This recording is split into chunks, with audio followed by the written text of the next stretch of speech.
नमस्कार दोस्तों, मैं प्रियंका स्वागत करती हूं आपका अपने चैनल में। कैसे हैं सब दोस्तों? आपके लिए आज मैं लेके आई हूं 12वें अध्याय का दुर्गा सप्तशती देवी चरित्र के पाठ का महत्व। चलिए अब जानते हैं कि देवी जी के पाठ का क्या महत्व है। मैं तीनों नेत्रों वाली दुर्गा देवी का ध्यान करती हूँ। उनके श्री अंगों की प्रभा बिजली के समान है। वे सिंह के कंधे पर बैठी हुई भयंकर प्रतीत होती हैं। हाथों में तलवार और ढाल लिए अनेक कन्याएं उनकी सेवा में खड़ी हैं। वे अपने हाथों में चक्र, गदा, तलवार, ढाल, वाण, धनुष, पास और तर्जनी मुद्रा धारण किए हुए हैं। उनका स्वरूप अग्निमय है तथा वे माथे पर चंद्रमा का मुकुट धारण करती हैं। देवताओं जो एकाग्रचित होकर प्रतिदिन इन स्तुतियों से मेरा स्वातन करेगा, उसकी सारी बाधा मैं निश्चय ही दूर कर दूंगी। जो मधुकैटभ का नाश, महिषासुर का वध तथा शुंभ निशुंभ के संहार के प्रसंग का पाठ करेगा तथा अष्टमी, चतुर्दशी और नवमी को भी जो एकाग्रचित होकर भक्ति पूर्वक मेरे प्रथम महत्व का श्रवण करेगा, उन्हें कई पाप नहीं छू सकेगा। उन पर पाप जनित आपत्तियां भी नहीं, उनके घर में कभी दरिद्रता नहीं होगी तथा उनको कभी प्रेमी जनों से विच्छोह का कष्ट भी नहीं भोगना पड़ेगा। इतना ही नहीं, उन्हें शत्रु से, लुटेरों से, राजा से, शस्त्र से, अग्नि से तथा जल की राशि से कभी भी भय नहीं होगा। इसलिए सबको एकाग्रचित होकर भक्ति पूर्वक मेरे इस महत्व को सदा पढ़ना और सुनना चाहिए। यह परम कल्याणकारक है। मेरा महात्मा महामारी जनित समस्त उपद्रवों तथा आध्यात्मिक आदि तीनों प्रकार के उत्पातों को शांत करने वाला है। मेरे जिस मंदिर में प्रतिदिन विधि पूर्वक मेरे इस महात्मा का पाठ किया जाता है, उस स्थान को मैं कभी नहीं छोड़ती। वहाँ सदा ही मेरा सन्निधान बना रहता है। बलिदान पूर्वक पूजा, होम तथा महोत्सव के अवसरों पर मेरे इस चरित्र का पूरा पाठ और श्रवण करना चाहिए। ऐसा करने पर मनुष्य विधि को जानकर या बिना जाने भी मेरे लिए जो बलि, पूजा तथा होम आदि करेगा, उसे मैं बड़ी प्रसन्नता के साथ ग्रहण करूंगी। सत्कार में जो वार्षिक महापूजा की जाती है, वह अवसर पर जो मेरे इस महात्मा को भक्ति पूर्वक पूजा करेगा, वह मनुष्य मेरे प्रसाद से तथा सब बाधाओं से मुक्त तथा धन्य, धान्य तथा पुत्रों से संपन्न होगा। इसमें तनिक भी संदेह नहीं है। मेरे इस महात्मा में मेरे प्रादुर्भाव की सुंदर कथाएं तथा युद्ध में किए हुए ऐसे पराक्रम सुनने से बहुत निर्भय हो जाता है। मेरे महात्मा का श्रवण करने वाले शत्रुओं के पुरुष नष्ट हो जाते हैं, उन्हें कल्याण की प्राप्ति होती है तथा उनका कुल आनंदित रहता है। सर्वत्र शांति, कर्म में बुरे स्वप्न दिखाई देने पर तथा ग्रहजनित भयंकर पीड़ा उत्पन्न उपस्थित होने पर मेरा महात्मा श्रवण करना चाहिए। इससे सब विघ्न तथा भयंकर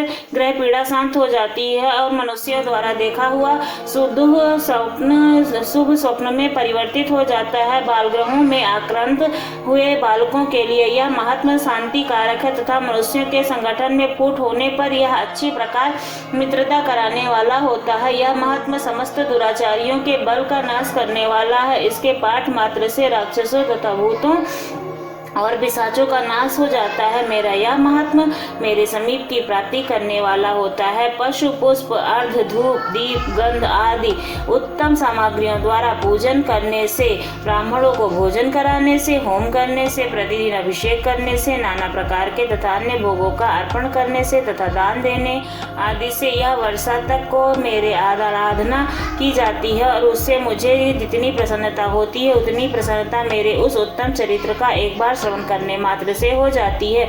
यह महात्मा श्रवण करने पर पापों को हर लेता है और आरोग्य प्रदान करता है। मेरे प्रादुर्भाव का कीर्तन समस्त भूतों से रक्षा करता है तथा मेरा युद्ध विषयक चरित्र दुष्ट दैत्यों का संहार करने वाला है। इसके श्रवण करने से मनुष्यों को शत्रु का भय नहीं रहता है। देवताओं, तुम्हें महर्षियों ने जो मेरी स्तुति की है तथा ब्रह्मा जी ने जो स्तुति की है, वे सभी कल्याणमयी बुद्धि प्रदान करती हैं। वन में, सोने मार्ग में अथवा दानव दल में घिर जाने पर, निर्जन स्थान में लुटेरों के दाव में पड़ जाने पर या शत्रुओं के काटे जाने पर या पकड़े जाने पर तथा जंगल में सिंह, व्याघ्र तथा जंगली हाथियों के पीछे करने पर, कुपित राजा के आदेश से वध या बांधव के स्थान में ले जाने पर अथवा महासागर के नाव पर बैठने के बाद भारी तूफान से नाव के डगमग होने पर और समस्त भयंकर युद्ध में शास्त्रों का प्रहार होने पर अथवा वेदना से पीड़ित होने पर, किंग बहुना सभी भयानक बाधाओं के उपस्थित होने पर जो मेरे इस चरित्र का स्मरण करता है, वह मनुष्य संकट से मुक्त हो जाता है। मेरे प्रभाव से सिंह आदि हिंसक जंतु नष्ट हो जाते हैं और लुटेरे और शत्रु भी मेरे चरित्र का स्मरण करने वाले पुरुष से दूर भागते हैं। ऋषि कहते हैं, जो कहकर प्रचंड पराक्रम वाली भगवती चंडिका सब देवताओं के देखते देखते वहीं अंतर ध्यान हो गई। फिर समस्त देवता भी शत्रुओं के मारे जाने से निर्भय होकर पहले की भांति यज्ञ भाग का उपभोग करते हुए अपने अपने अधिकार का पालन करने लगे। संसार का विध्वंस करने वाला महाभयंकर अतुल पराक्रमी देवाशत्रु शुंभ तथा महाबली निशुंभ के युद्ध में देवी द्वारा मारे जाने पर शेष दैत्य पाताल लोक में चले गए। राजन, इस प्रकार भगवती अंबिका देवी नित्य होती हुई भी पुनः पुनः प्रकट होकर जगत की रक्षा करती हैं। वे ही इस विश्व को मोहित करती हैं, वे ही जगत को जन्म देती हैं तथा वे ही प्रार्थना करने पर संतुष्ट हो विज्ञान तथा समृद्धि प्रदान करती हैं। राजन, महाप्रलय के समय महामारी का स्वरूप धारण करने वाली वे महाकाली ही इस समस्त ब्रह्मांड में व्याप्त हैं। वे ही समय समय पर महामारी होती है और वे ही समय संयम आजन्मा होती हैं तथा सृष्टि के रूप में प्रकट होती हैं। वे सनातनी देवी ही समयानुसार पूर्णतः भूतों की रक्षा करती हैं। मनुष्यों के अद्भुत के समय वे ही घर में लक्ष्मी के रूप में स्थित हो उन्नति प्रदान करती हैं और वे ही अभाव के समय दरिद्रता बनकर विनाश का कारण होती हैं।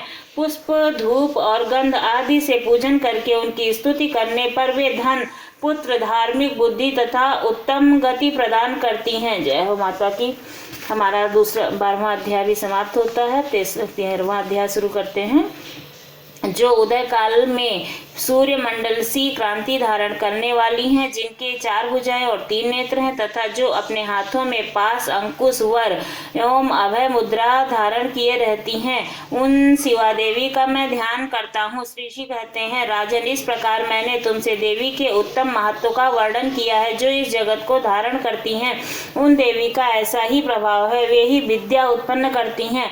भगवान विष्णु की माया स्वरूपा उस भगवती के द्वारा ही तुम ये वैश्य तथा अनन्य विवेकी जन मोहित होते हो, मोहित हुए हैं तथा आगे भी मोहित होंगे। महाराज, तुम उन्हीं परमेश्वरी की शरण में जाओ। आराधना करने पर वे मनुष्यों को भोग, स्वर्ग और मोक्ष प्रदान करती हैं। मार्कंडेय जी कहते हैं, कौशिकी जी, मेधा मुनि के वे वचन सुनकर राजा सुरथ ने उत्तम व्रत का पालन करने वाले उस महाभाग महर्षि को प्रणाम किया। वे अत्यंत ममता और राज्य अपहरण से बहुत खिन्न हो चुके थे। महामुनि इसलिए विरक्त होकर वे राजा तथा वैसे तत्काल तपस्या को चले गए और जगदम्बा के दर्शन के लिए नदी के तट पर तपस्या करने लगे। वे वैसे उत्तम देवी सूक्त का जप करते हुए तपस्या में प्रवृत्ति हुए।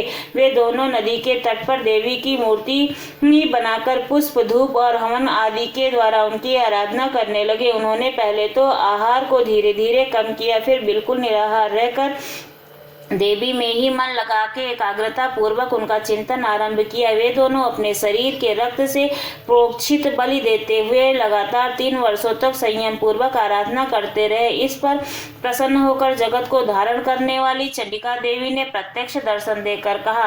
देवी बोली, राजन तथा अपने कुल को आनंदित करने वाले, वैसे तुम लोग जिस वस्तु की अभिलाषा रखते हो वह मुझसे मांगो, मैं संतुष्ट हूँ, अतः तुम्हें यह सब कुछ दूंगी। मार्कंडेय जी कहते हैं, तब राजन ने दूसरे जन्म में नष्ट न होने वाला राज्य मांगा तथा जन्म में ही शत्रुओं की सेना को बलपूर्वक नष्ट करके पुनः अपना राज्य प्राप्त करने का वरदान मांगा।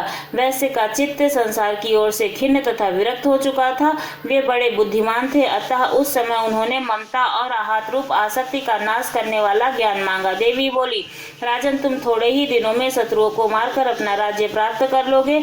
अब वहां तुम्हारा राज्य स्थिर रहेगा। फिर मृत्यु के पश्चात तुम भगवान विश्वासन यानी कि सूर्य भगवान के अंश से जन्म लेकर इस पृथ्वी पर सवर्णिक मनु के नाम से विख्यात होगे।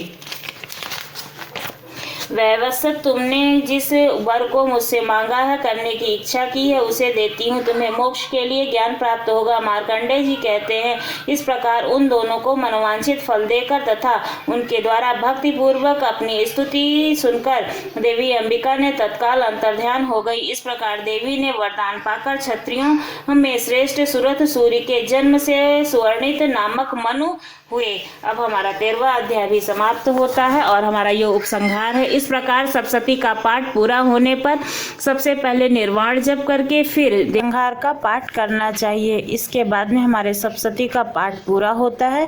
आपको ये संपूर्ण सप्तशती का पाठ कैसा लगा ज़रूर बताइएगा। एक एक करके मैंने जो भी डाला है उसमें से मैंने कई सारे 2-3 भी डाले हैं, जो छोटे छोटे अध्याय थे उनको एक करके डाला है। आप लोग पूरे अध्याय को देखिएगा, सुनिएगा और देवी के महत्व को समझिएगा और मेरे चैनल को